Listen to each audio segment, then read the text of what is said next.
Hola, mi nombre es Fátima Montenegro y vamos a auscultar los ruidos del corazón. Hay 5 áreas que podemos auscultar y antes de comenzar vamos a calentar el diafragma para no causar molestias en nuestro paciente.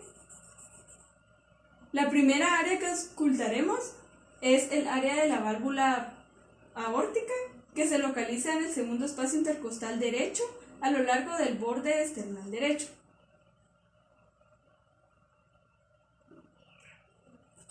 La segunda área es el área pulmonar, que se localiza en el segundo espacio intercostal izquierdo a lo largo del borde esternal izquierdo.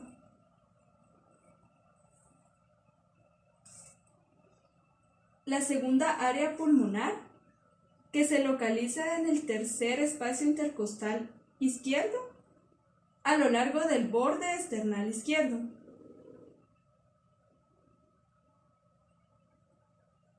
Y el área de la válvula tricúspide, que se localiza en el cuarto espacio intercostal izquierdo a lo largo del borde esternal izquierdo.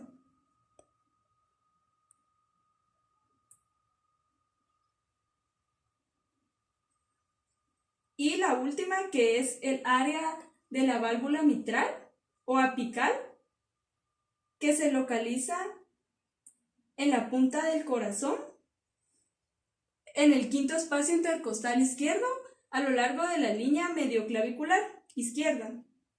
Y aquí le vamos a tomar la frecuencia cardíaca a nuestro paciente.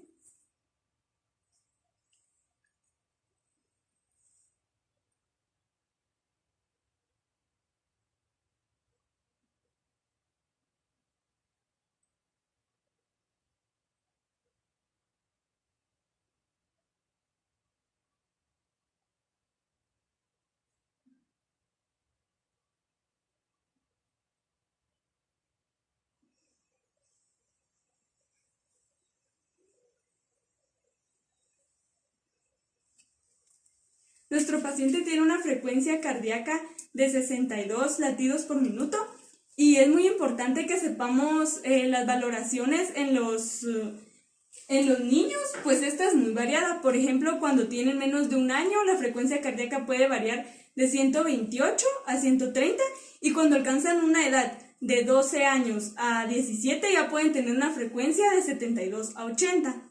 Gracias.